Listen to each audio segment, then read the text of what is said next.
పడగొట్టడానికైనా ఉండవలసినవి నాటే దేవుడు ఫలింప చేయడానికైనా ఒకటి చేస్తుంది. అది వాక్యం అంట. ఏం చెప్పండి? అది వాక్యం. దేవుడి నోటిలో నుండి వచ్చే ఆ మాటలు మానవ జీవితాన్ని సరిచేసేది, బ్రతికించేది, కట్టేది, నాటేది, ఫలింపజేసేది. కాబట్టి మన సమయంలో ఈ దినమందు ఈ విధంగా ఆరాధనలో గడపడం చాలా శ్రేష్టమైనదని జ్ఞాపకం చేసుకుందాం. ఒక విషయాన్ని దినమందు మనం జ్ఞాపకం చేసుకుందాం. సంఖ్యాకాండం 11వ అధ్యాయంలో ఇశ్రాయేలు యొక్క భయంకరమైన అనుభవం దేవుడిని ఎంత విసిగించిందో ఒకసారి చూద్దాం. అటువంటి విధంగా ఈ సంవత్సరం ఆఖరికి తెలియకుండానే మనం వచ్చేసాం. ఎన్నో పోరాటం, ఎంతో భయంకరమైన పరిస్థితులు దాగుతున్నాయి. ఇప్పుడు మనం ఆల్రెడీ చివరికి వచ్చేస్తూ ఉన్నాం. మనలో ఒక దిద్దుకునే ఒక విషయాన్ని ఏదైనా మనం జ్ఞాపకం చేసుకున్నాం. ఇంతవరకు ఆరాధనలో మంచిగా మనం విన్నాం కదా, ఎంత దేవుడు మనం బలపరిచాడు. మంచి ఒక ఫలాలు ఫలించే బిడ్డగా ఉండాలని దేవుడు ఆశిస్తూ ఉన్నాడు. మనకు అన్ని రెడీ చేస్తున్నాడంట. మనం ఏం చేస్తున్నామంటే దుర్వినియోగపరుచుకునే వారిగా ఉంటున్నాం. మనలో రావాల్సినవి దేవుడు ఎక్స్పెక్ట్ చేస్తున్న విధానంలో మనలో కొన్ని విషయాలు మనం ఆగిపోతున్నామేమో. ఒకసారి మనం టెస్ట్ చేసుకున్నాం. ఇప్పుడే కాదు సమయంలో కొన్ని మనకు తెలియకుండానే చెడ్డవి మనలో జనరేట్ అయిపోతూ ఉన్నాయేమో. దేవుడు మనతో మాట్లాడుతూ ఉన్నాడు. ఆయన ఆరాధిస్తున్నాము, ఆయన ప్రియ బిడ్డలుగా మనం ఉంటున్నామంటే చాలా ప్రత్యేకమైన నడిపింపులో మనం ఉన్నాం. ఎంతమంది నమ్ముతున్నారు? ఏదో క్రిస్టియన్గా పుట్టారు కాబట్టి చర్చకు వచ్చాను, అదేం కాదు. దేవుని సన్నిధిలో మనం ఉన్నామంటే దేవుడు చెప్తున్న మాట ఏంటంటే ఒక ప్రత్యేకమైన అభిషేకం మీద నేను వచ్చాను. మీరు ఒక పరిశుద్ధ పిలుపుతో పిలువబడ్డారు. ఏ పిలుపు అంటే పరిశుద్ధ పిలుపు మీకుంది. పరిశుద్ధ యాజకులుగా మిమ్మల్ని చేసుకుంటున్నాను. నా స్వకీయ సాంపాద్యంగా మిమ్మల్ని పెట్టుకున్నాను. ఒక ఉద్దేశంతో మీకు ఈ జీవితాన్ని ఇచ్చాను. నా చిత్తము, నా ప్రణాళిక మీలో జరుగునట్లు సమస్తమును మీకోసం నేను ఏర్పాటు చేశాను. అనుదినము నా నడిపింపును, నా పోషణను, నా యొక్క నాయకత్వాన్ని కూడా మీకు నేను ఇచ్చాను. మనకు రాజు ఎవరు అనుకుంటున్నారు? ప్రభు అయిన యేసు తండ్రి. ఆయన సృష్టికర్త, లోకము నిలుచున్నాడు. అయితే ఈ జర్నీలో మనం ఉన్నప్పుడు కొన్నిసార్లు మనము అనుకోనివి మనలో వస్తూ ఉంటాయి బయటికి. వాటిని విడిచిపెట్టి ప్రభువులో ముందుకు సాగాలని యోగకాల సమయంలో దేవుడు మాట్లాడుతూ ఉన్నాడు. అదేంటో 11వ అధ్యాయంలో కూడా దానికి చాలా చెడ్డ ఫలాలు కూడా వస్తాయని ఉన్నాం. అందులో ఒకటే నేను రోజున చెప్పాలనుకుంటున్నాను. సంఖ్యాకాండం 11వ అధ్యాయం 1-3 వచనాలు చూద్దాం. సంఖ్యాకాండము 11వ అధ్యాయం బైబిల్ ఓపెన్ చేస్తారు. 119 పాత నిబంధనలు 1-3 వచనాలు చదువుకుంటే అందరూ బైబిల్ చూడాలి. వాక్యం మీరు కూడా చదవాలి. అందరూ పాడాలి, అందరూ చదవాలి. ఆ డ్యూటీ అది గట్టిగా అందరూ కలిపి చదవండి. సిస్టర్ చదవండి. 1-3 వచ్చిన జనులు ఆయాసమును గురించి సణుగుచుండగా అది యెహోవాకు వినబడెను. యెహోవా దాన్ని వినినప్పుడు ఆయన కోపము రగిలికొనెను. యెహోవా అగ్ని వారిలో రగిలికొని ఆ పాడెంలో ఒక కొనను దహింపసాగెను. జనులు మోషేకు మొరపెట్టగా మోషే యెహోవాను వేడుకొనినప్పుడు ఆ అగ్ని చల్లారెను. యెహోవా అగ్ని వారిలో రగిలికొనినందున ఆ చోటికి తబేరా అను పేరు పెట్టబడెను. చాలు. పరిశుద్ధుడైన తండ్రి, ఉదయకాల సమయంలో నీ మాట చేత మమ్మల్ని తృప్తిపరచండి. నీ యొక్క స్వరమును మాకు వినిపించి మేము ఎక్కడ సరిచేయబడాలి, ఎక్కడ మాలో ఉన్న అన్నెసెసరీ విషయం బయటకు పెరిగి వేయబడాలి. ఈ దినమందు మీకు మా జీవితాలు అప్పగించుకుంటుండగా శక్తిమంతుడను సరిచేసే దేవుడు, బాగు చేసే దేవుడు నీవై ఉన్నామని గుర్తెరిగి ఇదిగో ప్రభు ఉదయకాల సమయమందు ప్రతి పరిస్థితిని కంట్రోల్లో పెంచుకొని ప్రభు నీ బిడ్డలుగా ఉన్న వారు ఈ లోకంలో ప్రభానైనా వేరే వేరే వాటిలో నింపబడ్డం మీకు ఇష్టం కాదు. కానీ నీ చిత్తంలో ఎదిగింపచేయండి. ఈ ఉదయకాల సమయంలో మాట చెప్పును తృప్తిపరచండి. ఇంకా రాలేకపోతే వారు తోడుకొని చేత ప్రతి ఒక్కరిని దర్శించమని యేసు నామమున ప్రార్థన చేయించున్నాము తండ్రి. Amen. Praise the Lord. Taberah అన్నందుకు ఒకసారి అదొక ప్లేస్ పేరు పెట్టాడు మోషే. ఎందుకని తెలుసా? అది ఒక భయంకరమైన మంట, దేవుని యొక్క ఉగ్రత దిగి వచ్చిన ప్లేస్ కాబట్టి దానికి తబేరా అని పేరు పెట్టారనమాట. అక్కడ ఒక విషయం వాళ్ళకి జరుగుతా ఉంది. వాళ్ళు ఏం చేస్తున్నారంటే, జనులు ఆయాసమును గురించి సణుగుచుండగా వాళ్ళు ఏదో బాధ కలిగిపోయింది. అప్పటిదాకా మీరు చదివితే సంఖ్యాకాండం, లేవీకాండం, నిర్గమకాండం దేవుడు అద్భుతంగా వాళ్ళు నడిపిస్తున్నాడు. బానిసలుగా ఉన్న వాళ్ళని ఒక సైనికునిలాగా దేవుడు సిద్ధపరుస్తూ ఉన్నాడు, విడిపించాడు. ఫరో ఎదుట ఎన్నో అద్భుత కార్యాలు చేశాడు. అరణ్యంలో వారి జీవితంలో దినదినము దేవుడు అద్భుతంగా నడిపిస్తూ ఉన్నాడు. మంచి పోషణను దేవుడు ఇచ్చాడు. వాడు ఊహించని విధమైన ఫుడ్ దేవుడు వారికి ఇచ్చాడు. మొదటిగా ఒక సిస్టమ్ తెలియదు వారికి. మనం కూడా ఎవరికి వాడు బ్రతకడం, లోకంతో బ్రతకడమే పూర్వమున మనకు తెలిసిన జీవితం. God has organised. దేవుడు మనల్ని ఆర్గనైజ్ చేశాడు. అంటే ఎక్కడ ఉండాలో అక్కడ పెట్టాడు. ఆమె చెప్పండి, ఇందాక బ్రదర్ చెప్పింది అది, ఎక్కడ ఉంచితే మనం నిలబడాలి. దేవుడు నామానికి స్తోత్రం కలుగును. ఫస్ట్ ఇశ్రాయేల్ ప్రజలను ఆలోచన చేస్తే ఒక ఆర్డర్ లేదు, ఒక స్ట్రక్చర్ లేదు వాళ్ళకి. దేవుడు వారిని ఫస్ట్ ఒక పద్ధతిలోకి తీసుకొచ్చాడు, ఒక యూనిటీ దేవుడు ఇచ్చాడు. మీరు ఒక దేశం అని దేవుడు చెప్పాడు. మీరు ఒక ఉద్దేశంతో ముందుకు వెళ్ళే వాళ్ళని వాళ్ళని ఆర్గనైజ్ చేశాడు. రెండవదిగా దేవతలకు విగ్రహాలను చేసుకునే బ్రతుకులేదు, వాళ్ళని క్లెన్స్డ్, పరిశుద్ధ కడిగాడు. ఏం చేశాడు చెప్పండి? తర్వాత దేవుడు ఏం చేశాడు? వారిని కడిగాడు. మనల్ని ఎక్కడో ఉన్న వారిని ఒక సిస్టంలో తీసుకొచ్చాడా లేదా? ఏ జాతి వారమైనా, ఏ ప్రజల వారమైనా, ఏ ఆచారంలో ఉన్నా, ఏ దేవతలను కొలుచుకుంటున్నా, ఎలాంటి వారమైనా God has brought us in a certain organization, ఒక సిస్టంలో, ఒక సంఘం అనే దాంట్లోనికి దేవుడు మనల్ని తీసుకొని వచ్చి మొదటిగా మనంతటా మనం చేసుకోలేని పని ఒకటి దేవుడు చేశాడు. అదేంటంటే కడిగాడు. మనల్ని ఏం చేశాడు చెప్పండి? కడిగాడు. పుట్టిన బిడ్డను ఖచ్చితంగా నర్సింగ్ చేయాలి. కడిగి ఆమె అంత క్లీన్ చేస్తే కానీ ఏడుపు అలా వదిలేస్తారా? ఖచ్చితంగా ఆ బిడ్డ చేసుకోగలరా పని? ఆ రక్తము కొలిమిలో నుంచి, అందులో నుంచి తీసుకొని వచ్చి ఏం చేయాలి చెప్పండి? కడగాలి.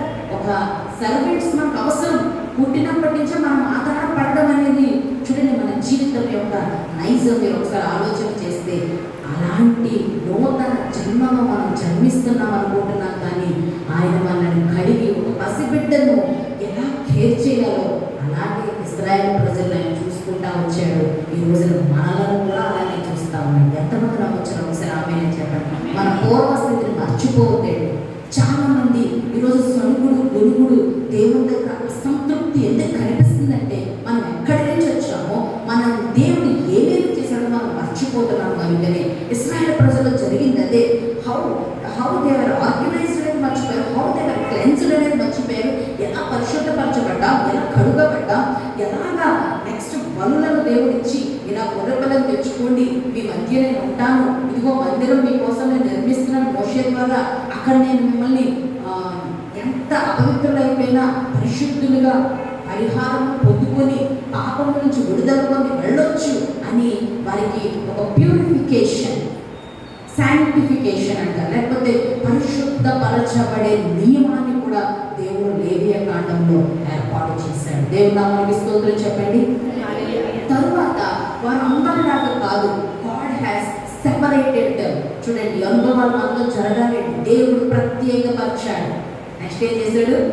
ఇప్పుడు ఎంత కడిగిన తర్వాత, ఎంత పరిహారం వారికి చెల్లించిన తర్వాత, గొర్రెపిల్ల యొక్క వధ ద్వారా వారికి వారి దాని మీద చేతులు వచ్చినప్పుడు వారి దృష్టిలో లేకపోతే ఏదైనా అంటించుకున్న వాళ్ళు, లేకపోతే దాన్ని తప్పు చేసిన వాళ్ళు ఎవరైతే ఏంటి వాళ్ళని దేవుడు ఏం చేశారు? ప్యూరిఫై చేసిన తర్వాత వాళ్ళు ఆటోమేటిక్ ఏమవుతున్నారంటే లోకంలో ఉన్న వంటి వారి కారు వాళ్ళు సెపరేట్ అయిపోతున్నారు. ఏమవుతున్నారు చెప్పాలి? నేను ప్రత్యేకమైన దానిని, ప్రత్యేకమైన వాడిని. ఎవరికారు చెప్పండి? మన దేశాంశము చాలా ప్రత్యేకమైన వాడు. మనం ఇశ్రాయేలు ప్రజలు దేవుడు సెపరేట్ చేసేసాడు. అబ్రహాం సంతానం నా సొత్తు, ఒక చోట అంటాడు నా భాగమేడు. దేవుడు నామానికి స్తోత్రం. ఇవన్నీ మర్చిపోయి ఇప్పుడు ఎందుకు ఇక్కడ దాకా వెళ్ళే ముందు నేను చెప్తున్నానండి, ఇవన్నీ జరిగినాయి. ఈ 11వ అధ్యాయం దాకా మీరు చదువుకుంటే వెళ్తే ఇవన్నీ మన లైఫ్లో జరిగాయి. తర్వాత ఏమయ్యారంటే వారు ఆశీర్వదించబడుతూ ఉన్నారు. చెప్పడానికి కూడా ప్రొటెక్ట్ చేయబడుతున్నారు. పగలు మేఘస్తంభంలో, రాత్రి అగ్నిస్తంభంలో ఎవరు ఎన్నడూ ఎరుగని ఒక సాధారణమైన కాపుదల దేవుడు తన ప్రజలకు ఇస్తూ వచ్చారు. ఎంతమంది నమ్ముచిన ఒకసారి చెప్పలు కొడుతూ దేవుడు నామానికి స్తోత్రం చెప్పండి. మీకు తెలియకుండానే, నాకు తెలియకుండానే ఈ లోకంలో గొప్ప కాపుదలలో మనం బ్రతుకుచున్నామమ్మా. దేవుడు మనతో మాట్లాడుతుంది ఏంటంటే your protected, your blessed, your separated. మీరు చాలా ప్రత్యేకపరచబడ్డారు, మీరు చాలా ఆశీర్వదించబడుతున్నారు, మీరు చాలా కాపుదలను పొందుకుంటున్నారు. ఇంకొకటి ఏంటంటే నా విడుదల అంటే ఏంటో మీ కళ్ళ ముందు చూపించాలని ఫరో ముందు అన్న అద్భుతాలు చేశాను. God has shown his deliverance. దేవుడు తన యొక్క విడుదల కార్యాలను కళ్ళ కట్టినట్టు దేవుడు చూపించాడు. ఎర్ర సముద్రంలో నడవడం దేవుడు నేర్పించాడు.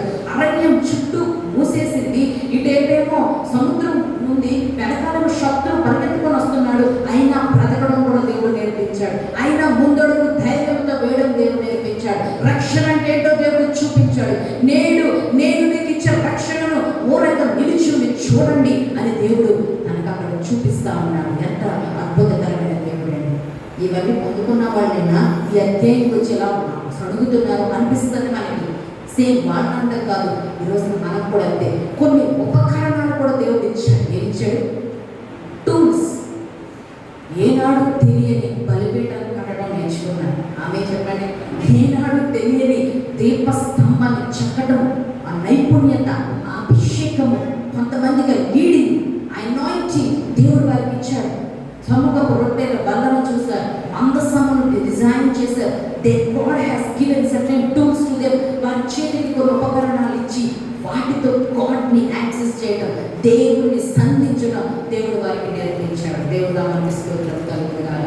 ఆ రోజు ఇశ్రాయేలు ప్రజల గురించి ఎందుకు మనం మాట్లాడుకోవాలంటే ఆత్మీయమైన ఇశ్రాయేలు ప్రజలు మనమే కనుక, అదే పోషణలో మనము కూడా ఉన్నాము కనుక, అదే అభిషేకంలో మనము కూడా కొనసాగుతున్నాము కనుక, ఇంకా ఒక మాట చెప్పాలంటే అంతకంటే స్థిరమైన నిబంధన క్రిందకి మనం వచ్చాము కనుక, అంతకంటే పర్మనెంట్ సొల్యూషన్లో మనం బ్రతుకుతున్నాము కనుక, అసలు సిసలైన యేసుక్రీస్తు అనే నిజస్వరూపి అయిన రక్షకుని యొక్క కాపుదలలో, అభిషేకంలో, రక్షణలో మన జీవితాలు నడిపించబడుతున్నాయి కనుక మనం ఇంకనూ కృతజ్ఞత కలిగిన వారమే ప్రభు సన్నిధిలో నిలబడాలి. ఎంతమంది వచ్చినారు? ఆమేన్ చెప్పండి.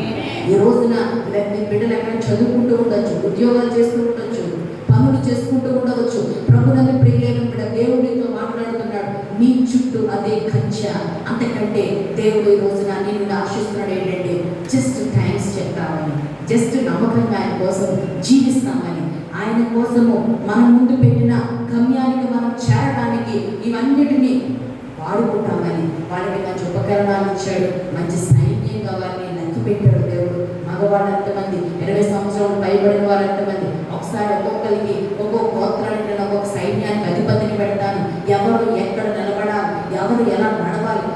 మనం చూస్తూ ఉంటాం మిలిటరీ వాళ్ళు ఒక మార్చ్ ఎలా నడుస్తారో అట్లాగా వీళ్ళని సంఖ్యాకాండంలో చూస్తుంటే ముగ్గురు ఒక్కొక్కసారి ముగ్గురు గోత్రాలు, 4, 3, 12 గోత్రాలకి ముగ్గురు ఒక్కొక్క పక్కన పెట్టి ఒక్కొక్క 3 ఒక్కొక్క హెడ్ని పెట్టి దేవుడు అలాగా సైనికుని సిస్టంలోకి దేవుడు వారిని తీసుకొని వచ్చేసాడు. దేవుడు నామానికి స్తోత్రం. వారి ప్రాణం యొక్క విలువను దేవుడు చూపించాడు. వారి ప్రాణానికి క్రయ ధనము, పన్ను కూడా దేవుడికి చెల్లించే విధంగా. ఏంటండి ఇవన్నీ ఎక్కడది? ఎన్ని మేము ఒకసారి చెప్తుంది దేనికోసం అంటే, ఒక జనాంగాన్ని పట్టుకొని దేవుడే నడిపిస్తే ఎట్లా ఉంటుందో ఒకసారి ఆలోచన చేస్తారని నేను చెప్తా ఉన్నాను. ఎలాగా ఎంత ఆశీర్వదించబడిన దేశ ప్రజలు దేవుని మీద సొడుగుతున్నారు ఈరోజు ఒకసారి ఆలోచించాలి. ఎంత ఆశీర్వదించబడిన దేవుని బిడ్డలు ఒక రోజున 11వ అధ్యాయంలో వాడికి ఏదో ఆయాసం వచ్చిందంట, ఏదో బాధ వచ్చిందంట, చిన్న కారణాలు. ఇంకా ఈ కారణం ఏంటయ్యా ఆలోచన చేస్తే మాంసం దొరకలేదు ఏంటండి, ఇంకా కారణం ఏంటని ఆలోచన చేస్తే ఏం దొరకలేదట, మన మాంసం కూడా గుర్తొచ్చింది. అదొకటే కారణం, ఏమీ లేదు. ఏ కూర గుర్తొచ్చింది? చాలా సిల్లీగా అనిపిస్తుంది కానీ అది వాళ్ళకి చాలా సీరియస్ మ్యాటర్. మా మాంసం కొరకు తింటే కానీ ఈరోజు మేము బ్రతకలేమన్నట్టు సణుగుడు గొలుగుడు గొడవ మొదలు పెట్టేశారు. యెహోవా దాన్ని విన్నాడు, ఆయన కోపము రగులుకుంది. ఇదేంటండి ఇంత చిన్న విషయాన్ని ఆడాడడం దేవుడు కోపం కాదు. దేవుడు వాళ్ళు అడిగినందుకు ఇవ్వలేక కాదు, ఆ మాంసం పెట్టలేనుడు కాదు, కానీ వీళ్ళు ఎందుకు అంత దురాశగా బ్రతుకుచున్నారని దేవుడు బాధపడుతున్నాడు. దేవుడి రోజు మన లైఫ్లో ఏవో లేవని బాధపడుతున్నాం, ఏదో నాకు జరగట్లేదని బాధపడుతున్నాం. దాని అర్థము దేవుని హస్తము అది ఇవ్వలేనంత పురచమైనది కాదు, అంత బలహీనమైనది కాదు. కానీ దేవుడు నిన్ను టెస్ట్ చేస్తూ ఉన్నప్పుడు అక్కడ నువ్వు బ్రతకలేకపోతున్నావా అని దేవుడు అంటున్నాడు. చాలా నిన్ను బట్టి నాకు కోపం వస్తుంది అంటున్నాడు. దేవుడు నామానికి స్తోత్రం కలుగునుగాక. ఇశ్రాయేలు ప్రజల మీద ఆయన యొక్క అగ్ని దిగి వచ్చి ఒక పక్కంతా దహించుకుంటా వస్తుంటే అమ్మో ఏమైపోతామని భయం వేసి మళ్ళా మోషే దగ్గరికి వెళ్ళి మొరపెడుతూ ఉన్నారు. మోషే దగ్గరికి వెళ్ళి మొరపెడుతుంటే మోషే దేవుడు వేడుకుంటున్నాడు. అప్పుడు అగ్ని చల్లారని మనం చూస్తూ ఉన్నాం. అందుకని ఆ ప్లేస్లో దేవుని దగ్గర నుంచి అగ్ని రగులుకొని వచ్చిందని దానికి తబేరా అని పేరు పెట్టారు. దేవుడు నామానికి స్తోత్రం కలుగునుగాక. ఇక్కడ ఒక మాట కనిపిస్తుంది 4వ వచనంలో, వారి మధ్య ఉన్న విస్తృత జనము మాంసాపేక్ష అధికముగా కనపరచగా ఇశ్రాయేలీయులను మరల ఏడ్చి మాకెవరు మాంసం పెడతారు? ఐగుప్తులో మేము ఉచితంగా తిన్న చేపలు, కీరకాయలు, దోసకాయలు, కూరగాయలు, ఉల్లిపాయలు, తెల్లగడ్డలు ఎన్ని మాకు జ్ఞాపకం వస్తున్నాయి. ఇప్పుడు మా ప్రాణం విసిగిపోయింది, సమస్యపోయింది అని ఏడుస్తూ ఉన్నారు. తబేరా అనగా బర్నింగ్, ఒక మండుచున్న ప్లేస్లో వాళ్ళు వచ్చినప్పుడు వాళ్ళకి ఒక కంప్లైంట్ మొదలైంది, వాళ్ళకి ఒక బాధ మొదలైంది. వాళ్ళకి ఏం లేదని చెప్పండి, ఐగుప్తు దేశంలో ఉన్నప్పుడు మాకు ఫ్రీగా మాంసం అన్ని దొరికేవి, రోజు మన్నా తినలేకపోతున్నామని బాధపడుతున్నారు. చెప్పాలంటే మన్నా చాలా హై న్యూట్రిషన్ ఫుడ్ మాట, దేవుడు ఇచ్చిన పరలోకపు పోషణ. అది వాళ్ళకి ఎంత అసహ్యమైపోయిందో చూస్తున్నాం. విస్తృత జనం అన్న పదం చూస్తున్నాం. ఇశ్రాయేల్ ప్రజలు వచ్చిన వాళ్ళు మాత్రమే కాదు, ఐగుప్తు దేశంలో వేడంలాగా దాస్యత్వంలో వేరే వాళ్ళు ఉండి ఉండవచ్చు ఖచ్చితంగా. ఈ మాటను బట్టి ఇంకా 2-3 చోట్ల నిర్గమకాండం 12వ అధ్యాయంలో అనేక మంది 12వ అధ్యాయం 38వ వచనంలో కూడా వేరే జనం వీళ్ళతో బయలుదేరారు అని రాస్తుంది. అంటే వేరే జనము ఐగుప్తులో ఉన్నప్పుడు వాళ్ళు కూడా యెహోవా దేవుని యొక్క గొప్పతనాన్ని చూసి వీళ్ళు కూడా రావాలని ఈ దేవుని వెంటాడి వచ్చిన వాళ్ళు ఉన్నారు. వీళ్ళతో పాటు ఇశ్రాయేలు వాళ్ళను కూడా దేవుడు కలుపుకున్నాడు. చూడండి దేవుని యొక్క కృప, ఎవరు వస్తారన్న ఆయన మార్గంలోనికి దేవుడు ఎప్పుడు కూడా రప్పిస్తానే ఉంటాడు. దేవుడు నామానికి స్తోత్రం కలుగునుగాక.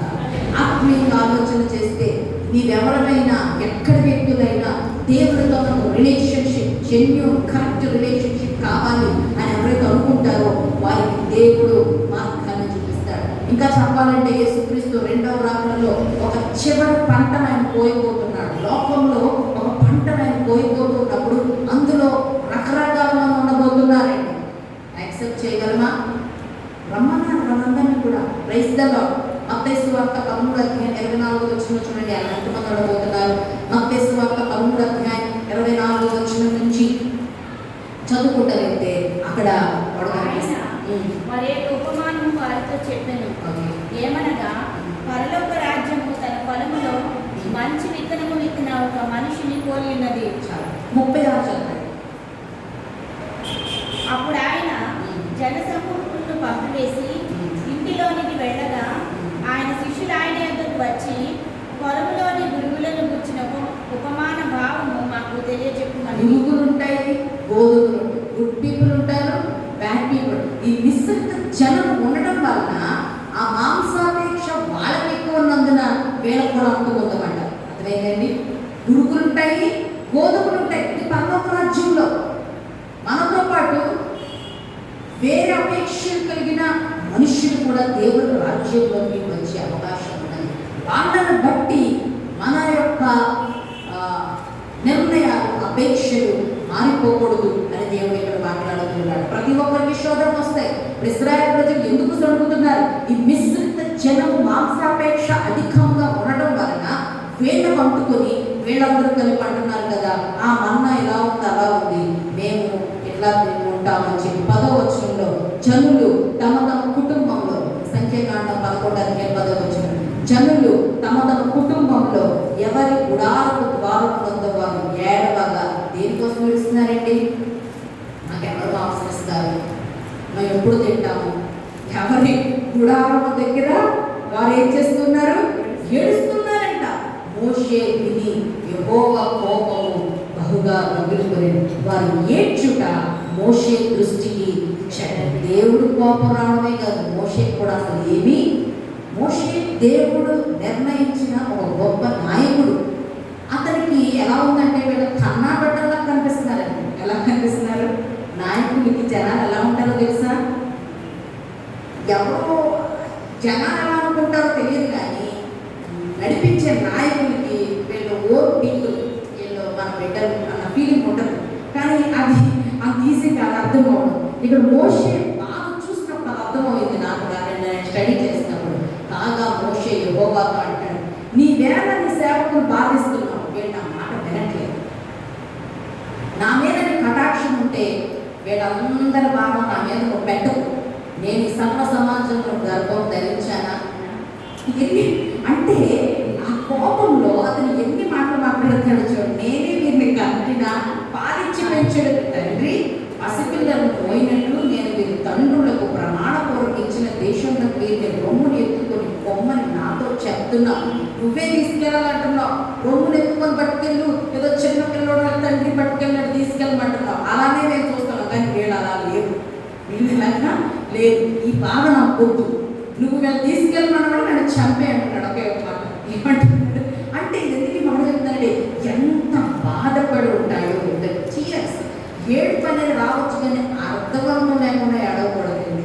ఒక అర్థంతో బాధతో పశ్చాత్తాపంతో ఏడవాలి, కానీ మాంసం లేదని ఇది లేదని కొన్ని అపేక్షలు ఉంటాయి. అందుకని యాకోబు తన పత్రికలో మాట మాట్లాడుతున్నాడు చూడండి, చాలా అద్భుతమైన మాట. యాకోబు రాసిన పత్రిక 1వ అధ్యాయం 14వ వచనం. యాకోబు రాసిన పత్రిక 1వ అధ్యాయం 14వ వచనం ఒకసారి చదవండి. ప్రతివాడు వాళ్ళకే కాదు అందరికీ ఉన్నాయి. ప్రతివాడు, అందరూ చెప్పండి. కొన్ని వాక్యాలు మనకు కాదు అనుకుంటాం. ఈరోజు ప్రార్థన నిబంధన సంఘానికి యాకోబు ఏమని చెప్తున్నాడు తెలుసా? ప్రతివాడు కూడా తమ స్వకీయమైన దురాశల చేత ఏడవబడి మరులు కొల్పబడిన వాడై శోధింపబడతాడు. మస్ట్. ప్రతి వాడు కూడా తన స్వకీయ దురాశల చేత వాడున్న ట్రాక్ నుంచి మరలు కొల్పబడి శోధింపబడే అవకాశం ఉన్నది. ఆమె చెప్పండి. ఆ రోజు వాళ్ళ మాంసాపేక్ష మనకి సిల్లిగా ఉంది. వాళ్ళకున్న బలహీనతతో వాళ్ళకి శోధన వచ్చింది, వాళ్ళు అపేక్షించారు, దేవుడికి కోపాన్ని రేపారు. మన లైఫ్లో కూడా మనం వెళ్తున్న మన రూట్లో, మన లైఫ్ స్టైల్లో, దినదిన మన యొక్క నడవడికలో స్వకీయ దురాశలు అనేవి ఖచ్చితంగా సాతాను రైజ్ చేస్తూ ఉంటాడు. అది మనం పుట్టడమే అట్లాంటి ఆ పాపము ద్వారా అందులో మనం జన్మించాం కాబట్టి ఆ స్వకీయమైన దురాశల చేత ఏడవబడుచు మరుకొల్పబడుతూనే ఉంటాము. అనుదినము ఆ పోరాటమును మనం జయించాలి. దేవుని నామానికి స్తోత్రం కలుగునుగాక. ఆ శోధన చేత డిజైర్స్, ఓన్ డిజైర్స్, మన స్వకీయ దురాశలు అన్నదానికి ఓన్ డిజైర్స్, సొంత కోరికలు, సొంత తలంపులు, దాన్ని ఏమంటే అలా ఉంటే కానీ బ్రతకలేము అన్న స్టేజ్కి వెళ్ళు మాంసాన్ని అపేక్షిస్తూ ఏడుస్తూ ఉంటే దీనికాన్ని ఏడుస్తుంది. దేవుని యొక్క పోషణను మీరు విసర్జిస్తున్నారు, దేవుని యొక్క నాయకత్వాన్ని మీరు పాల్గొంటున్నారు, దేవుని యొక్క ఆజ్ఞను ఎప్పుడో తిరస్కరించడం మొదలుపెట్టారు. ఎలాంటి జనములన ఒక తండ్రి తన బిడ్డల చంకనెత్తుకొని భుజం మీద మోసుకెళ్ళాలి, ఆయనకి నచ్చలేదు. దేవుని నామానికి స్తోత్రం కలుగునుగాక. ఒక విషయం ఆలోచించారు, మీరు ఎందుకు ఏడుస్తున్నారు? మా దగ్గర చాలా మందరు ఉన్నాయి, కోసుకొని తినవచ్చు, గొర్రెలు వాళ్ళు పొందుకోవచ్చు. దేవుడు అసలు హంటింగ్ వాళ్ళకి నేర్పలేదు, చంపుకొని తినడం దేవుడు వారికి నేర్పలేదు. కాబట్టి వాళ్ళకి ఒకటి నేర్పాడు, వాళ్లకు నేనిచ్చే పోషణ. కొన్ని మన చేతిలో ఉంటాయి, కానీ మనం తొందరపడి అది మనం తెచ్చుకోవాల్సిన అవసరము లేకుండా దేవుడు నడిపిస్తాడు. దేవుడే వారికి పోషకుడుగా మన్నాను కురిపించాడు. దేవుడు నామానికి స్తోత్రం కలుగునుగాక. అప్పుడు మోషే ప్రజలందరినీ పిలిచి అక్కడ మాట్లాడుతూ ఉన్నాడు. అవన్నీ మీరు మనం చదువుకుంటూ వెళ్తుంటే ఇప్పుడు ఒక విషయాన్ని జ్ఞాపకం చేసుకున్నాడు. దేవుడు మాట్లాడుతూ ఉన్నాడు 18వ వచనం. నీవు జనులను చూచి అంటున్నాడు, మిమ్మల్ని మీరు రేపటి పరిశుద్ధపరచుకోండి, మీరు మాంసం తింటారు. ఏమంటాడు దేవుడు? మీకు కావాల్సింది ఇచ్చేస్తాను, మీకు గోర నేను పడలేరు అన్నట్టుగా దేవుడు మాట్లాడు. తింటారు, మస్ట్గా తింటారు. యెహోవా వినునట్లు ఏడ్చి మాకెవరు మాంసం పెడతారు ఎన్ని అంటారా? 19 ఒక దినం కాదు, 2 దినాలు కాదు, 5 దినములు కాదు, 10 కాదు, 20 కాదు, 1 నెల దినముల వరకు, అది మీ నాసికాంధ్రంలో నుండి వచ్చి మీకు అస్సలు పుట్టే వరకు దేవుడు ఇస్తాడంట. అడిగితే దేవుడు ఇవ్వాలంటే ఒక రోజు కాదు, ఇంకా నా మాంసం లైఫ్లో వద్దు అని ఇలా దేవుడు ఇస్తాడు. ఫస్ట్ మనం అడిగితే దేవుడు ఇవ్వలేనుడు కాదు. కింద మాట నాకు చాలా ఆశ్చర్యం వేస్తుంది. మోషే అంటున్నాడు 21లో, నేను ఈ జనుల మధ్య ఉన్నాను, వారు 6 లక్షలు ఎలా ఇస్తారమ్మా ప్రభా? ఎన్ని మందులకు వస్తారు వీళ్ళ కోసం? వారు తృప్తిగా ఉండాలంటే సముద్రంలో ఉన్న చేపలను తెచ్చిస్తావా? ఇంటి 6 లక్షల మంది ఉన్నారు. ఎంతమంది ఉన్నారు అంటే మనం మోషే మామూలుగా ఆలోచించేస్తున్నాడు, నువ్వు ఎలా తెచ్చిస్తావు? అప్పుడు దేవుడు ఆన్సర్ రోజు మనం చెప్తున్నాడు. 23వ వచనం అందరూ చూడండి. అందుకు యెహోవా మోషేతో ఇట్లా, నేను యెహోవా బాహుబలము తక్కువైనదా? ఈ మాట అందరూ చెప్పండి, చెప్పండి. యెహోవా బాహుబలము. ఇప్పుడు మనం పరిచయం చేయాలన్నా, ఈవెంట్ చేయాలన్నా, మన కుటుంబాలు బలపరచబడాలన్నా, ఇల్లు కట్టుకోవాలన్నా, బిడ్డలు చదివించుకోవాలన్నా, నాకు ఏమున్నాయనే కాడికి వెళ్తాం. ఏ సముద్రంలో నుండి తీసుకురావాలా, ఇంతమందికి ఎక్కడి నుంచి తేవాలి, మన సోర్స్ ఏంటో ఆలోచిస్తాం, రిసోర్సెస్ ఎక్కడి నుంచి తెచ్చుకుంటాం, మనం థింక్ చేస్తూ ఉంటాం. ఇవన్నీ థింక్ చేయడానికి దేవుడు మనను ఇక్కడ ఆయన అడిగించుకోలేదు. ఆయన బాహుబలము తక్కువగా, నువ్వు ఆశించేది ఆయన చిత్త ప్రకారం అయితే ఆయన నీకు సంతోషంగా ఇవ్వబోతున్నాడు. నువ్వు ఆశించేది అపేక్షతో, ఓన్ డిజైర్స్తో, స్వకీయ దురాశల చేత మనుకొల్పబడి ఏర్పబడచ్చు. అడిగితే కనుక దేవుడికి కోపం వచ్చి నీ మొహాన్ని పడేసి మొత్తం స్మాష్ చేసి పడేస్తాడు దేవుడు. కానీ దేవా, నీ చిత్తంలో నాకు అవసరమైన వాటిలో నన్ను రోజులు దీవించు. Praise the Lord. నేను ప్రత్యేకించబడిన దాన్ని, నీ పోషణతో నడిపించబడాలని నేను కోరుకుంటూ ఉన్నాను. ఇశ్రాయేలీలు గతంలో ఉన్న మాంసాన్ని, గతంలో వారి యొక్క బానిస బ్రతుకులో ఉన్న కొంచెం ఆనందాన్ని జ్ఞాపకం చేసుకుంటూ, విడిపించబడిన తర్వాత ఉన్న ఆ ఫ్రీడమ్లో దేవుడిచ్చే వాగ్దాన దేశం మర్చిపోయి మాట్లాడుతుంటారు. డైలాగ్స్ని మర్చిపోయారు, నడిపింపులు మర్చిపోయారు. పాస్ట్ అనేది గుర్తుండడం మంచిదే, కానీ అంతకంటే గొప్పది దేవుడు నీ కోసం భవిష్యత్తులో నిర్ణయించిన దాన్ని జ్ఞాపకం పెట్టుకోవడం అనేది చాలా ప్రాముఖ్యమైనది. భవిష్యత్తులో మనం పొందుకోబోయేది ఇప్పుడున్న శ్రమల ముందు ఏ మాత్రం కూడా అసలు పోల్చుకోవడానికి లేదు. ఆ భవిష్యత్తును వచ్చిన జ్ఞానం, భవిష్యత్తులో వాళ్ళకి ఏముంది? వాగ్దాన దేశం, పాలోటలు ప్రవహించే దేశం, వాళ్ళకి కావాల్సినన్ని తేనె, పాలు, ఆహారం అన్నీ ఇప్పుడు అన్న లిస్ట్ అంతా కూడా ఉన్నది. దేవుడు నామనికి స్తోత్రం కలుగును గాక. మంచి గ్రేట్ ఫుడ్ దేవుడు వారి కోసం రెడీ చేస్తూ ఉన్నాడు. దేవుడు బెస్ట్ వాళ్ళకి ఇవ్వబోతూ ఉన్నాడు.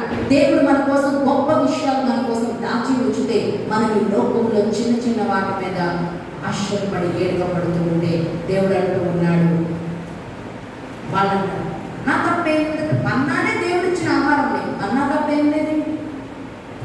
కొన్ని అంటాం నాకు నాకేం లేదండి, నేర్చుతాం. ఇది తప్పు కాదు, అందులోనే నువ్వు మంచిగా ఉండగలను, దేవుడు నీకు అది ఇచ్చాడు. ఆమె చెప్పండి. ఇప్పుడు దేవుడు ఏదైతే మనకి ఇచ్చాడో లైఫ్లో అదే ద బెస్ట్. ఆమె చెప్పండి. ఇంకా అది కాదు ఇప్పుడు అనుకున్నామంటే అది నీకు దురాశ. ఇది మెంటాలిటీ చాలా కష్టం. మన దాంట్లో ఇముడ్చుకోవడం అంటే చాలా కష్టం. దేవుడు మనకి ఇస్తున్నది ఏంటంటే, ఏది ఇప్పుడు దేవుడు నీకు ఇచ్చాడో అది నువ్వు అనుకునే దానికంటే చాలా గొప్పది అని దేవుడితో మాట్లాడుతున్నాడు. నీ చేతికి ఇచ్చిన పనైనా, నీ చేతికి ఇచ్చిన కుటుంబమైనా, దేవుడు నీ చేతికి ఇచ్చిన బాధ్యతలు చిన్నదైనా పెద్దదైనా, పరిచర్య అయినా, లేకపోతే నీ సాక్షి జీవితమైనా, ఏదైనా సరే దేవుడి ఈరోజు మాట్లాడుతున్నాడు. అది చిన్నది అని నువ్వు అనుకోవద్దు, అదే ఆయన పోషణ. ఇదేం హస్బెండ్ ఏంటంటే ఇదేమేమి పంపే నచ్చుకుంటున్నాను. దేవుడు ఒకసారి మాట్లాడాడు, అదే నేను ఇచ్చేది అంటాడు. Praise the Lord. చాలా కష్టం అది. కానీ ఇక్కడ దేవుడు మనతో మాట్లాడుతూ ఉన్నాడు, నా మాట మీ ఎడల నెరవేరనో లేదో ఇప్పుడు నేను చూస్తాను. నా వాక్కు చిన్నది కాదు, మీకోసం నేను ఏమైనా తెప్పించగలను. మోషే బయటకు వచ్చి జనం మనతో మాట్లాడే పెద్దలను పిలిపించాడు. పెద్దలకు కూడా దేవుడు తన ఆత్మనిచ్చాడు. అక్కడ ఆయన ఎందుకంటే మోషే చాలా స్ట్రగుల్ అవ్వడం దేవుడు చూచి 70 మందికి అతని ఆత్మను పాలునిచ్చి అక్కడ వారికి 31వ వచనం చూస్తుంటే, తరువాత యెహోవా సన్నిధి నుండి ఒక గాలి బయలుదేరింది. ఏ బయలుదేరింది? అందరూ చెప్పాలి. దేవుని అభిషేకం లేకపోతే ఆత్మ ఒక బలమైన గాలిలాగా బయలుదేరి సముద్రం నుండి పూరేడును రప్పించి పాడిన చుట్టూ ఈ ప్రక్కను ఆ ప్రక్కను దినమంతా దూరం వరకు భూమి మీద 2 మూరల ఎత్తున వాటిని పడవేశాను. కనుక జనులు ఆ దినమంతయు రాత్రంతయు మరుసటి దినమంతయు లేచి పూరేళ్ళు కూర్చుకొని చుట్టూ తక్కువ కూర్చుకునే వాడికి 3 తొమ్మిది కూర్చుకున్నాడు. తరువాత తమ కొరకు పాడని చుట్టూ పరిచింది. చూడండి, ఎంత కావాలంటే అంత అవసరమైన దానికంటే దేవుడు మన ప్రాణమును సంతోషపరచగలడు, తృప్తిపరచగలడు. మనం అనుకునే దానికంటే ఎక్కువగానే ఆయన చేయగలడు. వాళ్ళు ఎంత తింటూ ఉన్నారంటే ఆ మాంసం ఇంకా వారి పండ్ల సందున ఉండగానే అది నమలకు మునిపే ఏం జరిగిందండి? యెహోవా కోపము జనుల మీద రగులు తెగులు పుట్టింది. అంటే దేవునికి ఇప్పుడు మనం ఫేస్ చేస్తుంది ఏదైనా సరే మనుషుల యొక్క అపేక్ష. అని చెప్పండి, అపేక్ష. మనకి అనవసరం అన్న దానిని తీవ్రంగా క్రావింగ్ అంటారు, క్రేవింగ్, దానికోసం వెంపర్లాడడం. అది దేవుడు ఏమంటున్నాడంటే వాళ్ళని భయంకరమైన దానికి దేవుడు అప్పగించినట్లు మనం చూస్తూ ఉన్నాం. దేవుడు నామానికి స్తోత్రం కలుగుతున్నాం. హల్లెలూయా, హల్లెలూయా. అందుకే 1 తెస్సలోనికీయులకు రాసిన పత్రిక 3:3 ఒక మాట చూద్దాం. 1 తెస్సలోనికీయులకు రాసిన పత్రిక 3:3 మనం ఎలా ఉండాలో దేవుడు అక్కడ చెప్తున్నాడు. తెస్సలోనికీయులకు రాసిన 1 పత్రిక 3:3 అంటే కొత్త నిబంధనలో ఉంటుంది తెస్సలోనికీయులకు రాసిన పత్రిక. కాబట్టి ఇక సహింపజాలక ఏజెన్సీలో మేము ఒంటిగానైనా ఉంటే మంచిదని ఇచ్చి ఈ శ్రమల వల్ల ఎవరినూ కదిలింపబడుతున్నట్లు మిమ్మల్ని స్థిరపరచుటకును. ఈ శ్రమల వలన ఎవరు కూడా కదిలింపబడకూడదు కాబట్టి మిమ్మల్ని స్థిరపరచడానికి మేము వచ్చామంటాడు. దేవుని నామానికి స్తోత్రం కలుగునుగా. శ్రమల వలన ఎవరు కూడా కదిలింపబడకూడదు. మనకి శ్రమ వస్తూ ఉంటాయి, భయంకరమైన శోధనలు వస్తూ ఉంటాయి. కదిలింపకుండా మనము దేవుని యొక్క దయచేత ముందుకు కొనసాగాలి. దేవుని నామానికి స్తోత్రం కలుగునుగా. హల్లెలూయా. దేవుడు అందుకని వీరి గురించి అనేక చోట్ల మాట్లాడుతూ ఉన్నాడు. వాళ్ళు ఏం చేశారంటే వారి యొక్క నోళ్లలో ఉండగానే నమలకు తెగులు వారిని ఆవరించింది. మాంసాపేక్ష గల జనులు 34వ వచనం, సంఖ్యాకాండం 11:34 ముగించుకోబోతున్న ఒక 10 నిమిషాలు. మాంసాపేక్ష గల వారిని జనులు అక్కడ పాతి పెట్టేశారు. అపేక్ష ఉన్న వాళ్ళను చనిపోయినట్లు మనం చూస్తూ ఉన్నాం. ఆ స్థలమును కిబ్రోతు హత్తావా అనగా క్రేవింగ్ గ్రేవ్ సమాధి అంట. ఏ సమాధి? అపేక్ష కలిగిన సమాధులు అన్న ప్లేస్ అక్కడ తయారైంది. దేవుడు అంటే జనమును నాశనం చేయడం మనం చూస్తూ ఉన్నాం. ఇందాక మాట విన్నాం, మంచి పోరాడాడంటే పౌలు ఇలాంటి వ్యక్తులు దాటుకుని చివరి దాకా సజీవుడుగా నిలబడి తన విశ్వాసాన్ని అంతము వరకు పట్టుకున్నాడు. కాబట్టి అలాంటి చోట్ల ఉండిపోకుండా ముందుకు వెళ్ళాడు. జనులు అక్కడి నుంచి మిగిలిన వాడు ప్రయాణమైన విస్తృత జనం, అపేక్ష కలిగిన ప్రజలు ఎలా ఉన్నారో మనలో కూడా ఉంటా ఉంటారు. అందుకే చిన్న 2 మాటలు చదివిస్తాను. కీర్తనలు 78వ కీర్తన, కీర్తనలు 78వ కీర్తన 27వ వచనం నుంచి, కీర్తనలు 78వ కీర్తన 27వ వచనం నుంచి చూస్తుంటే వేల గురించి మళ్ళా అక్కడ ఆసాపు కూడా రాస్తున్నాడు. 20 అంతేండి, ధూళి అంత విస్తారంగా మాంసం ఏంటి అసలు ఏమన్నా ఊహించుకోగలరు? ధూళి అంత విస్తారంగా దేవుడు ఏం చేశాడంట? మాంసమును సముద్ర ఇసుకల విస్తారంగా రెక్కలు గల పిట్టలను ఆయన వారి మీద కురిపించాడు. చూసారు దేవుని యొక్క గొప్పతనం. మనం అడిగిన దానికంటే, ఊహించిన దానికంటే నీవు ఆయన చిత్తంలో కనుక ప్రభు సన్నిధిలో కార్యాలు వెతికితే ఆయన కుమ్మరించగల దేవుడు. వారి దొండు మధ్యను, వారి నివాస స్థలంలో చుట్టూను ఆయన వాటిని రాళ్ళ చేశారు. వారు ఏం చేశారు? కడుపార తిని కలిసి వారు ఆశించిన దానిని ఆయన వారిని అనుగ్రహించను. వారి ఆశ తీరక మునిపే ఆహారం ఇంకా వారి నోడలో ఉండగానే దేవుని కోపము వారి మీదకి దిగెను. వారిలో కలిసిన వారిని ఆయన సంహరించను. ఇశ్రాయేలులో యవ్వనులను కూల్చెను.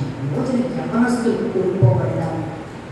ఏదో మా బలం అనుకుంటున్నాం, అది దురాక్షల చేత ఏడవకూడదు తృప్తి చెందిన బలమైన దానిని దేవుడు ఎన్నడూ కూడా ఎంటర్టైన్ చేయలేడు.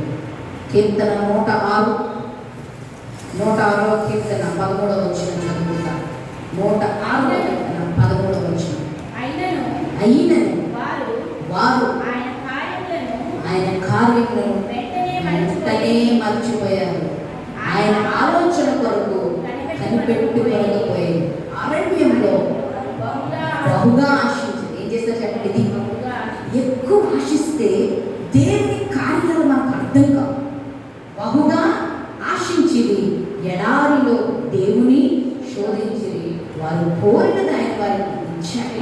అయినను వారి ప్రాణములకు ఆయన క్షీణత కలుగు చేశారు. ఇదండి ఏంటంటే దేవుని కార్యం. ఇందా చెప్పాను, ఆయన ఆర్గనైజేషన్ మర్చిపోయారు, ఆయన పరిశుద్ధత మర్చిపోయారు, ఆయన సెపరేట్ చేయడం మర్చిపోయారు, ఆయన నడిపింపు మర్చిపోయారు, ఆయన కాపుదల మర్చిపోయారు, ఆయన పోషణ మర్చిపోయారు.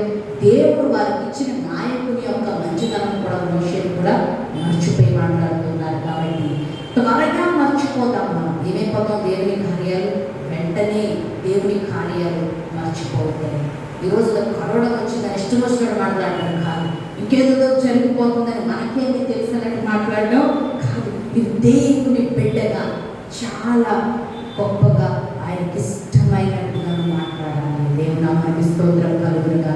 ఆయన సన్నిధిలో మనకిచ్చిన స్థానంలో నమ్మకంగా నిలబడాలి. దేవా నీ చిత్తమైతే నాకు ఇది దయచేయండి. Praise the Lord. ఆయన ఆలోచన వరకు కనిపెట్టుకోకపోవడం. ఈ సంవత్సరం ఎలా గతించిపోతుందో మనకు తెలియదు, కానీ నెక్స్ట్ ఇయర్ కోసం ఒక మంచి ఆలోచన దేవుడిని పక్షంగా నా పక్షం కలిగి ఉన్నాడు. అంతే, కనిపెడదాం. ఏం చేద్దాం? కనిపెట్టాలి. దేవుని యొక్క ఆలోచన కోసం కనిపెట్టే వారిని చూచి ఆయన ఎంతో ఆనందిస్తాడు. కీర్తన ఇంకో చోట ఉంటుంది, ఆయన కృప కొరకు కనిపెట్టుకొని వారు ఆయన సంతోషించే దేవుడు అండి. Praise the Lord. అందరూ చెప్పండి అమ్మా హల్లెలూయా. కృప కొరకు కనిపెట్టాలి. ఆయన ఆలోచన కొరకు మనం ఏం చేయాలి చెప్పండి? కనిపెట్టాలి. అరణ్యంలో దేవుని బహుగా శోధించి భయంకరమైన ఆశించారు. దేవుడిని ఎడారిలో ఎంతగానో శోధించారు. ఈ జీవితం అనే ఎడారిలో మనం నడుస్తున్నాం. ఈ అరణ్యంలో ఈ భూమి మీద మన జీవితాలు నడుస్తూ ఉండగా దేనిని మనం ఆశిస్తున్నాం, దేనిని మనం కోరుకుంటూ ఉన్నాం, ఆయన ఆలోచన కొరకు మనం కనిపెడుతూ ఉన్నామా? ఒకసారి మనం ఆలోచన చేద్దాం. ధనాపేక్ష, లేకపోతే వేరే వేరే ఆశలు, ఇందా చూసాం భయంకరమైన అపేక్షల చేత దేవుడిని మనం శోధించకుండా ప్రభువా నీ చిత్తాన్ని పడిన జీవితాన్ని కొనసాగించు. నెక్స్ట్ ఇయర్ నీ ఆలోచనలు ఎంత గొప్పవో నా జీవితంలో నువ్వు నెరవేర్చగల సమర్థుడుగా ఉన్నావు. దానిని బట్టి నేను సంతోషిస్తూ ఉన్నాను. హల్లెలూయా. ఈ శోధనలో స్థిరపరచబడే అనుభవం నాకు ఇది పౌలు కోరుకున్నట్టు. సహించే కృపను నాకు దయచేయండి. దేవుడు నామానికి స్తోత్రం. నీ కృపలో నేను కొనసాగాలనుకుంటూ ఉన్నాను ప్రభువా అని మనం వేడుకుందాం. ఆ మిశ్రిత జనము ఇశ్రాయేలు కొంతమంది బలిసిన వారు తయారయ్యారు, అపేక్ష కలిగిన వారు తయారయ్యారు. వారు కోరుకున్నది వారు పొందుకున్న వారి ప్రాణాలకు క్షీణత మాత్రం ఖచ్చితంగా వారు రిసీవ్ చేసుకున్నట్లుగా మనలో ఎవరు ఉండకుండాక ప్రభు యొక్క కృప అంటే అలా ఉన్నామని కాదు, దేవుని యొక్క వాక్యం మనల్ని హెచ్చరిస్తూ ఉన్నది. మన చుట్టూ అనేక మంది ఇటువంటి ఆశలతో అపేక్షలతో నశించిపోతూ ఉన్నారు. ఎవరు కూలిపోతూ ఉన్నారు, బలవంతులు పడిపోతూ ఉన్నారు. దేవా నా దేశాన్ని రక్షించు ప్రభువా అని నువ్వు వాక్యం ఎరిగిన బిడ్డవైతే నువ్వు అంగరించి ప్రార్థన చేయగలవు. ఆమేన్. అట్టి స్వకీయ దురాశల చేత ఏడువబడుచు మరకొల్పబడుతున్న జనాంగం కొరకే మనము విజ్ఞాపన చేయాలని కూడా ఈ సంవత్సరం ఆఖరికి దేవుడు మనకు ఇంకా కొన్ని విషయాలు నేర్పించబోతున్నారు. మన సోల్ని ఆశల చేత నింపుకోవడం కాదు, తృప్తిగా దేవుని యొక్క స్తుతించే ప్రాణంగా ఉండాలి. ఆ ప్రాణం సొమ్మసిల్లిపోయేలాగా మనము ఆలోచించకూడదు. మన ప్రాణం ఎప్పుడు కూడా సంతోషంగా ఉండేలాగా. ఎక్కడ దొరుకుతుంది మన ప్రాణంలో తృప్తి? ఎక్కడ దొరుకుతుంది మన ప్రాణంలో సేద తీర్పు? అంటే ప్రభు యొక్క సన్నిధిలో మాత్రమే, ఆయన పాదముల దగ్గర మాత్రమే. దావీదు చెప్తున్నప్పుడు యెహోవా నువ్వు నాకు కాపరిగా ఉంటే చాలు, అది నాకు ఎంతో తృప్తి ప్రభువా. నువ్వు నా ప్రాణమును సేద తీరుస్తూ ఉన్నావు, శాంతికరమైన జలముల దగ్గర తీసుకొని వెళ్తున్నావు, పచ్చిక బయలులను పరుణ చేస్తున్నావు. ఎంత తృప్తికరంగా మాట్లాడుతున్నాడు. అతనికి ఏం కంప్లైంట్స్ లేవా, అతనికి ఏమి కొరత లేదా, అతనికి ఏమి ఇబ్బంది లేదా అంటే కాదండి. ఉన్నప్పటికీ ప్రభువు కాపరిగా ఉన్నప్పుడు అతని ప్రాణమును అతను సేద తీర్చుకుంటున్నట్లుగా ఈ రోజున ఈ సంవత్సరం ఆధారంలో మనం ప్రాణములు సేద తీర్చబడడానికి మనం ప్రార్థనలు చేయాలి. ఎన్నో డౌట్స్, ఎన్నో టెన్షన్స్, ఎన్నో అసంతృప్తికరమైన విషయాలు మన లైఫ్లో ఉండొచ్చు. కానీ అన్ని పక్కన పెట్టి దేవా నీ సన్నిధిలో నేను సంతోషంగా ఉండబోతున్నాను. ఆమేన్. నేను ఆశించింది కాదు, నీ చిత్తమే నా జీవితంలో నెరవేరు. చెప్పగలమా?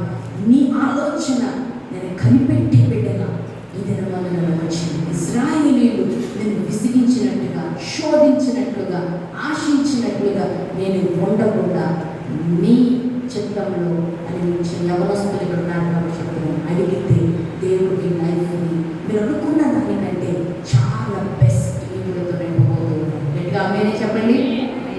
ఇవ్వగలనైనా ఇప్పుడు కనిపించేది కాదు. వాక్యం చెప్తున్నది ఆయన బాహువు తక్కువగా ఉందా?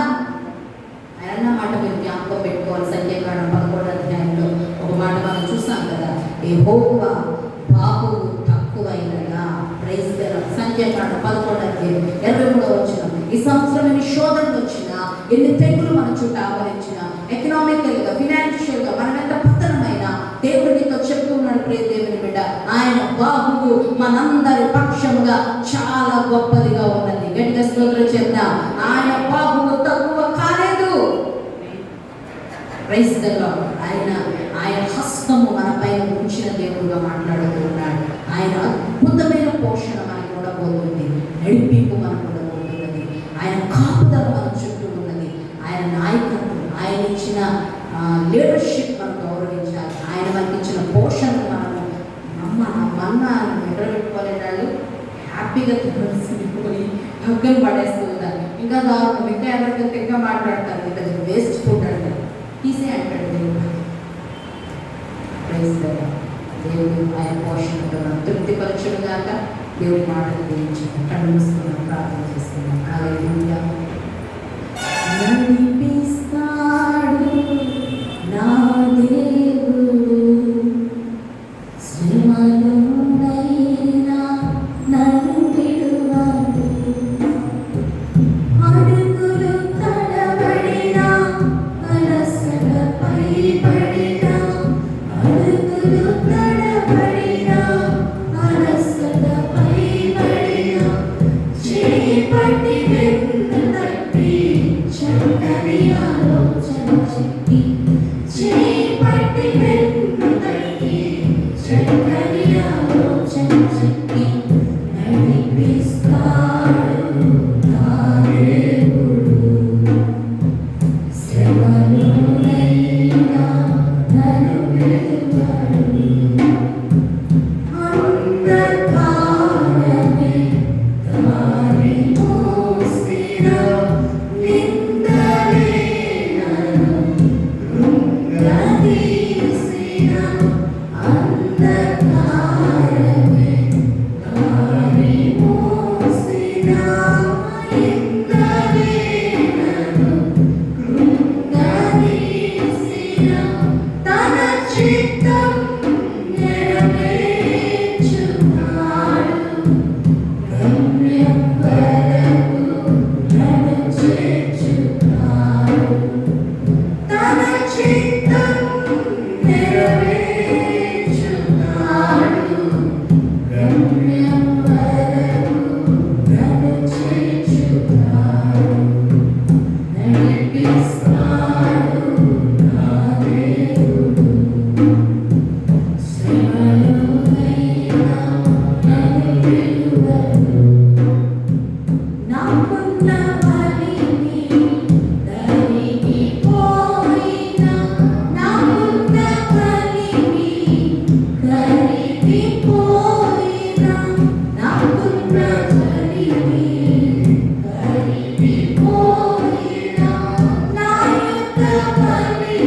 దేవుడు మిగిలిన వారికి పోలుకొని ప్రాణమైన ఆశలతో నింపబడుచున్న వారు అక్కడ కిబ్రోత్ హతావాలో ఆగిపోయి నశించిపోయారు.